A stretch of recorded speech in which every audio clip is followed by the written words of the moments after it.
तर कॉंग्रॅच्युलेशन्स. आज सलग दुसरा सामना तुम्ही जिंकलाय काल रात्रीच्या सामन्यानंतर. काल रात्री खेळून आज परत सकाळी खेळणं अ, किती सोपं होतं, किती अवघड होतं? मला असं वाटतं आम्हाला ऑलरेडी शेड्यूल माहीत होतं, की असे आमचे मॅचेस लागोपाठ ठेवलेले आहेत. तर आम्ही ऑलरेडी या गोष्टीला प्रिपेअर्ड होतो आणि आम्ही सगळे डिस्कस करत होतो, की आपण जेवढं मेंटली परत सगळ्यांना रिकव्हर होऊ. कारण की माहिती आहे मॅचेस आहेत. असं काही सडन चेंज झाला नाहीये. तर आम्ही प्रिपेअर्ड होतो चांगले आणि आम्ही पटकन रूमवर जाऊन झोपून पटकन लवकर उठून आलो तर वी वर फ्रेश इनफ आणि आम्ही चांगला गेम खेळलो काल रात्री पण आज सकाळी पण. अ, जेव्हा एवढा कमी टाइम असतो त्यावेळेला तुम्ही मॅच बद्दलच विचार करत असता किंवा पुढच्या मॅचसाठी प्रिपरेशन कशी करता का ती आधीच केलेली असते एकदम? नाही प्रिपरेशन तर आय थिंक अगोदर झाली असते. इथे फक्त येऊन आमचं असं असतं, की जे प्लॅन आम्ही केलंय, त्याला फक्त येऊन चांगलंपणे एक्झिक्यूट कसं करू आम्ही, त्यावरचा सगळ्यात जास्त फोकस त्यावरती असतो. प्लॅन सेट असतात, जो चांगला एक्झिक्यूट करेल तो जिंकतो. तर फॉर्च्युनेटली आम्ही खूप चांगलं एक्झिक्युशन केलं काल रात्रीपर्यंत आज सकाळी पण. तर आम्ही दोघी लागोपाठ मॅचेस जिंकलो. मला स्पेशली सिद्धेशच्या इनिंग बद्दल बोलायचं आहे. मागच्या इनिंगमध्ये तो ताबडतोब फलंदाजी केली होती त्याने, शतक मारलं होतं. आजचा सामना लो स्कोरिंग होता. तर आजच्या सामन्यामध्ये सुद्धा त्यांनी संयमी फलंदाजी करत शेवटपर्यंत सामना घेऊन जाण्याचा प्रयत्न केला. तर संघात सिद्धेशसारखा फलंदाज असताना म्हणजे कधी तोडफोड पण आणि संयमी फलंदाजी पण करणं, तर संघाला किती फायदेशीर असतं. खूप फायदेशीर असतं कारण की एक रणजी ट्रॉफी प्लेअर आहे जो करंट रणजी टीममध्ये खेळतोय, हायेस्ट रन स्कोरर आहे महाराष्ट्राला. तर एक्सपिरियन्स प्लेअर प्लस एक असा एक प्लेअर आहे जो यंग पण आहे, बोल्ड पण आहे, त्याच्याकडे सगळे शॉट्स पण आहेत, पण त्यासोबत तो स्मार्ट पण आहे की त्याला माहिती आहे कधी एक्सलेट करायचं आहे, कधी किंवा टीमला घेऊन जायचं आहे. तर एक खूप फायदेशीर असतं की टॉप ऑर्डरमध्ये आमच्याकडे सिद्धेश सारखा प्लेअर आहे. विकी, काल आपलं बोलणं झालं नाही, पण जो शेवटचा बॉल टाकला तू काल रोहनला आणि तिथे बॅच फिरली, नंतर पाऊस आला आणि तुम्ही डकवर्थ लुईसने 5 रन जिंकले. किती क्रुशल होता तो बॉल किंवा ती ओव्हर? आय थिंक मला ऋषभ माझ्या कॅप्टननी म्हणला होता की ही ओव्हर खूप क्रुशियल आहे कारण पाऊस पडण्याची शक्यता खूप जास्त आहे. तर म्हणून मी तुला ही ओव्हर देतोय आणि तुला कमीत कमी रन्स देऊन जर का विकेट काढता आली तर खूप चांगलं होईल टीमसाठी. तर तेच माझा प्रयत्न होता की मी कमीत कमी रन्स देऊन कसं मी एक विकेट काढू शकतो कारण की पाऊस येण्याची शक्यता खूप जास्त होते. आणि तेच की मी माझे प्लॅन्स एक्झिक्यूट केले आणि ते मला एक विकेट भेटली. तिथे मी 5 रननी डीएलएसनी मॅच जिंकलो.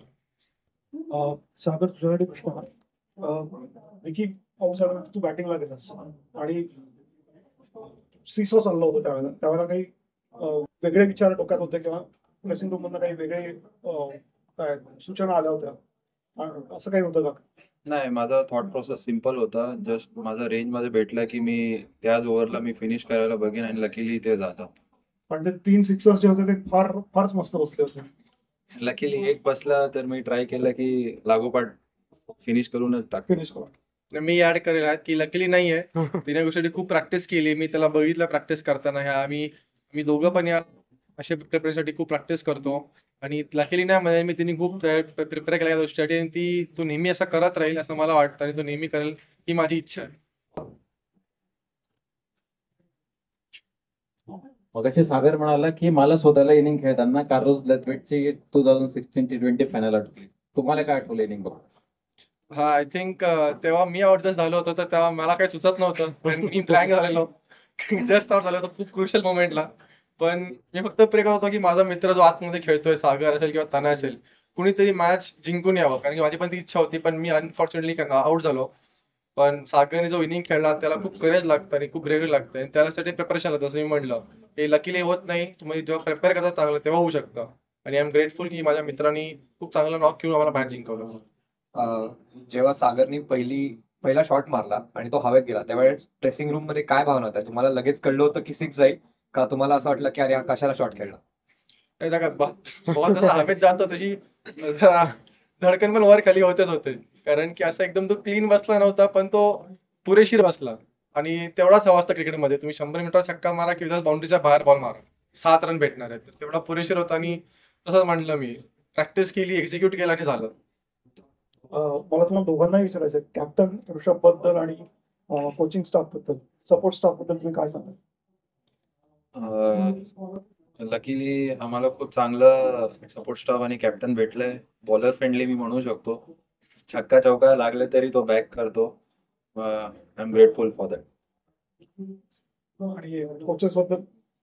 हा, सगळे खूप चांगले आहेत. ऍटमॉस्फिअर एकदम चांगलं आहे. कोणी पॅनिक करत नाही आणि रिलॅक्स आहेत कारण की माहिती T20 गेम आहे. मॅच कधी पण फिरू शकते.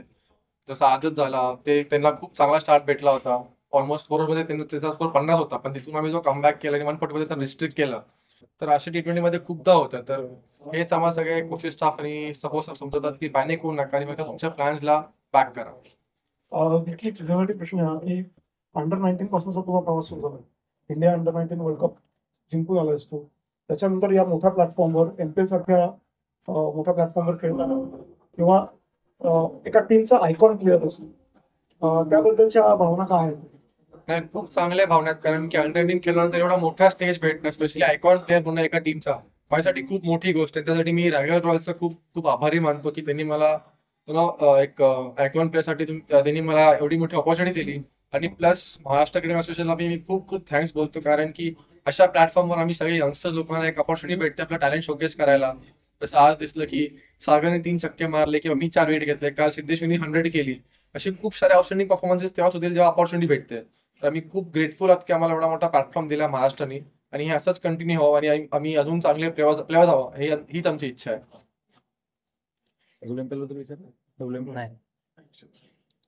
पण एमपीएल बद्दल बोललो, यावर्षी WMPL चा पहिला सीझन होता. ओव्हरऑल तुम्ही फॉलो केलं असेल ही गोष्ट. त्या प्लॅटफॉर्म बद्दल काय सांगाल?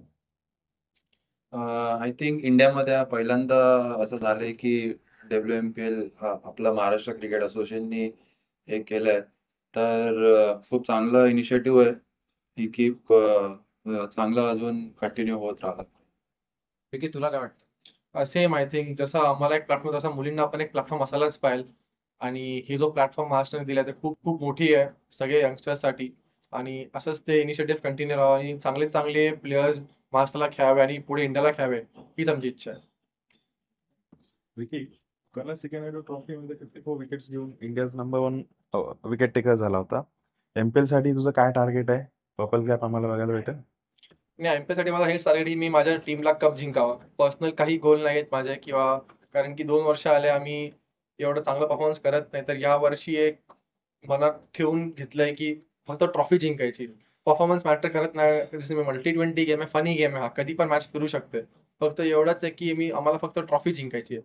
येस, त्यासोबत विकेट्स भेटले तर वेल एंड गुड. पण मला फक्त एवढंच आहे की मी एव्हरी मोमेंट मी टीमला देईल आणि टीमसाठी काही पण करेल.